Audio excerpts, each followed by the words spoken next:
और देहरादून से बड़ी खबर सामने आ रही है, जहां धामी सरकार ने बड़ा फैसला लिया है। प्रदेश में कर्मचारियों की हड़ताल पर रोक लगाने के लिए 6 महीने तक कर्मचारियों की हड़ताल पर रोक लगा दी गई है। प्रदेश में तत्काल प्रभाव से ये एस्मा लागू हुआ है।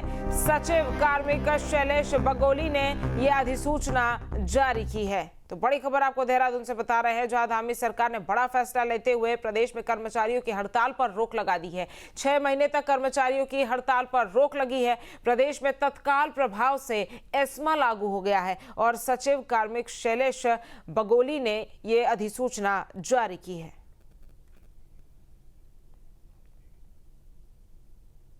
और उत्तराखंड ने खनन सुधारों की नई मिसाल स्थापित की है। धामी सरकार की नीतियों के चलते प्रदेश को लघु खनिज सुधार में देश में दूसरा स्थान मिला है। मुख्यमंत्री पुष्कर सिंह धामी के नेतृत्व में खनन क्षेत्र में उल्लेखनीय प्रदर्शन और लगातार सुधारों के चलते उत्तराखंड को केंद्र सरकार से बड़ी प्रोत्साहन राशि मिली है। केंद्र सरकार ने साल 2025-26 की विशेष सहायता योजना यानी कि SASCI के तहत उत्तराखंड को माइनर मिनरल्स रिफॉर्म में 100 करोड़ रुपए की अतिरिक्त प्रोत्साहन राशि प्रदान की है। इससे पहले अक्टूबर 2025 में राज्य को SMRI रैंकिंग में दूसरा स्थान मिलने पर 100 करोड़ रुपए की प्रोत्साहन राशि मिल चुकी है। इस प्रकार खनन क्षेत्र में उत्कृष्ट सुधारों और बेहतर नीतियों की बदौलत उत्तराखंड को कुल 200 करोड़ रुपए की प्रोत्साहन राशि मिल चुकी है।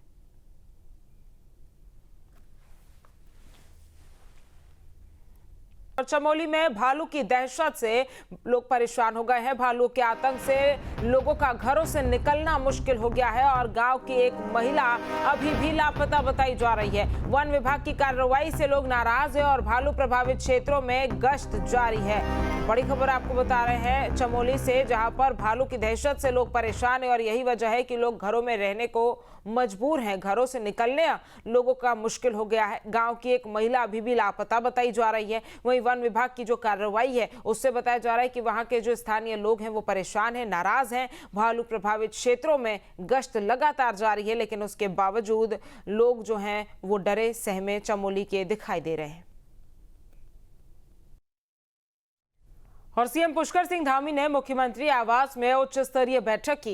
इस दौरान उन्होंने अधिकारियों को राज्य के दोनों मंडलों में एक स्पिरिचुअल इकोनॉमिक जोन की स्थापना के लिए कार्य योजना तैयार करने के निर्देश दिए। और बैठक में मुख्यमंत्री ने कहा कि ये पहल उत्तराखंड को वैश्विक आध्यात्मिक, सांस्कृतिक और पर्यटन केंद्र के रूप में स्थापित करने की दिशा में एक बड़ा कदम साबित होगी। बुधवार को हुई बैठक में सीएम धामी ने कहा कि इस परियोजना के तहत धार्मिक, सांस्कृतिक और प्राकृतिक धरोहरों के संरक्षण के साथ साथ तीर्थ स्थलों और उनके आसपास के क्षेत्रों का समग्र विकास किया जाए। इससे स्थानीय युवाओं को रोजगार और स्वरोजगार के नए अवसर मिलेंगे। वहीं राज्य की अर्थव्यवस्था को नई गति मिलेगी। उन्होंने अधिकारियों को निर्देश दिए कि इसी वित्तीय साल में इस योजना पर कार्य धरातल पर शुरू किया जाए। इसके साथ ही बैठक में सीएम धामी ने शीतकालीन यात्रा व्यवस्था सुविधाओं को बढ़ाने के साथ साथ यात्रा, आवास, परिवहन और सुरक्षा व्यवस्थाओं को मजबूत करने का निर्देश दिया।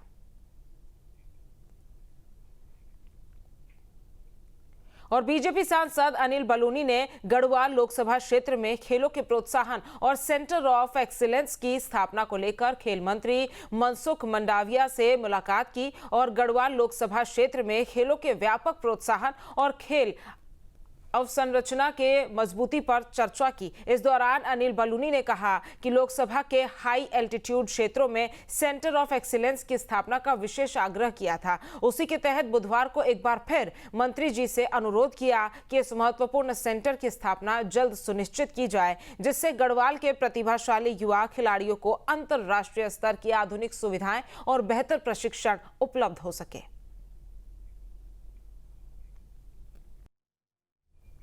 और आवारा पशुओं के आतंक को रोकने को लेकर पौड़ी में डीएम स्वाति एस भदौरिया की अध्यक्षता में समीक्षा बैठक हुई। इस बैठक में डीएम ने पशु विभाग के साथ स्थानीय अधिकारियों को कई निर्देश दिए। उन्होंने कहा कि शहर में घूम रहे आवारा और पालतू दोनों तरह के पशुओं की पहचान के लिए टैग लगाया जाए और उनका ऑनलाइन पंजीकरण अनिवार्य किया जाए। साथ ही उन्होंने डॉग शेल्टर के निर्माण हेतु निविदा प्रक्रिया तुरंत शुरू करने को भी कहा है। ये जैसे हमारे जो हमारे डॉग्स हैं, स्ट्रे डॉग्स, वो कई बार बहुत ही ज्यादा जो राहगीर होते हैं उनको भी परेशान करते हैं। और इसी के संबंध में आज जो हमारे 3 मेजर नगर निकाय हैं, हमारे श्रीनगर, पौड़ी और कोटद्वार, इन तीनों के साथ, और साथ में हमारे जो पशु चिकित्सा अधिकारी हैं उनके साथ में एक बैठक की गई कि किस प्रकार से हम इनको लॉन्ग टर्म एक सोल्यूशन हो सकता है इसका स्टेरिलाइजेशन। तो उसका एक पूरा प्लान तैयार करने के लिए, उनकी सर्वे करने के लिए, और उसके बाद उनका स्टेरिलाइजेशन के लिए जो आवश्यक इंफ्रास्ट्रक्चर है वो प्रोवाइड करते हुए इसको एक मिशन मोड में किया जाएगा। तो हमारा जो श्रीनगर का एनिमल बर्थ कंट्रोल सेंटर है वो लगभग तैयार होने वाला है। तो उसी में फिर ये ऑपरेशन की फैसिलिटीज और उनके आफ्टर केयर की फैसिलिटीज प्रोवाइड की जाएंगी। और इसी तरह से फिर कोटद्वार में भी इस प्रकार की फैसिलिटीज, एक ऑपरेशन आदि की फैसिलिटीज डेवलप करके वहां पे भी ये कार्य शुरू किया जाएगा। तो आज इसी के लिए सभी को निर्देशित किया है। और साथ में जो हमारे गोवंश हैं जो घूमते हैं, उसके लिए भी कोटद्वार में स्पेशली ये एक लैंड चिन्हीकरण के संबंध में भी यहाँ पे बैठक की गई। और जो हमारा पौड़ी वाला गौशाला है वो भी लगभग शुरू हो चुका है। वहाँ पे कुछ गौवंश जो है वो रखे भी जाने लगे हैं। तो उसके लिए भी सीबीओ को निर्देशित किया गया है कि एक बार इसको देख लें और उसको फुल फ्लेजेड उसका संचालन जो ईओ नगर पालिका है और सीबीओ वो इंश्योर करें। और हल्द्वानी में एक सामाजिक संस्था की तरफ से सिटी मजिस्ट्रेट को पीएम मोदी के नाम ज्ञापन सौंपा गया और पुरुषों के लिए अलग से पुरुष आयोग बनाने की मांग की गई है। एक समाज श्रेष्ठ समाज संस्था ने सरकार से पुरुष कल्याण मंत्रालय बनाने की मांग की है।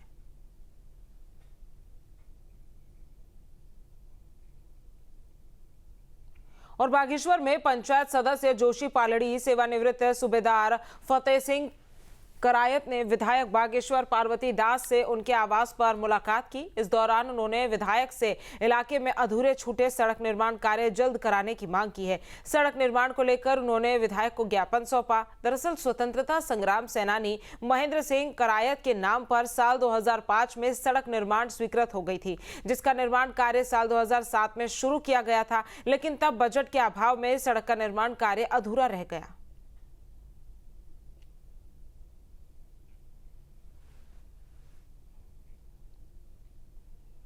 और रुड़की पुलिस को बड़ी सफलता हाथ लगी है। सिविल लाइन कोतवाली इलाके में पुलिस ने बड़ी कार्रवाई करते हुए वाहन चोर गिरोह का खुलासा करते हुए शातिर को गिरफ्तार कर लिया है। शातिर चोर के पास से पुलिस को चोरी के 15 लाख रुपए के गहने बरामद हुए हैं। फिलहाल पुलिस उससे पूछताछ करने के साथ ही उसके दूसरे साथियों की तलाश में जुट गई है। थाना रुड़की में 7 तारीख को एक तहरीर मिली थी जिसमें वादिनी ने ये बोला था कि रात के समय उसके घर से, जब वो घर पे नहीं थे, तो करीब 15-16 लाख का सामान, आभूषण और नगद सामान चोरी हो गया है। तो इस सूचना पर पुलिस ने तुरंत मुकदमा दर्ज किया, टीमें बनाई गई और टीमों ने लगातार काम किया। तो सीसीटीवी में उस पर्टिकुलर समय में एक संदिग्ध व्यक्ति मिला था। उसके बारे में और डिटेल से काम करने पर थाने ने एक आकाश शर्मा नाम के व्यक्ति को पकड़ा, जिसने सख्ती से पूछताछ करने पर अपने जुर्म को कबूला। और अच्छी बात यह कि जितना माल उस चोरी में गया था वो सारा का सारा रिकवर हो गया। चोर जो है वो शेयर मार्केट में पैसा लगाने का आदी है। वहाँ घाटा होने पर कहता है कि मैं चोरी से इसको भरपाई करने का प्रयास कर रहा था। तो थाना रुड़की ने एक अच्छा काम करके, इसके लिए सब लोग बधाई के पात्र हैं। तो एक अच्छा वर्कआउट है। जहाँ भक्ति है हर शब्द में, कथाओं में छुपे हैं दिव्य रहस्य और ज्योतिष देता है जीवन को दिशा। धर्म से जुड़ी हर बातों को जानने के लिए हमारे चैनल स्तुति को सब्सक्राइब करें। चैनल पर जाने के लिए इस लिंक पर क्लिक करें।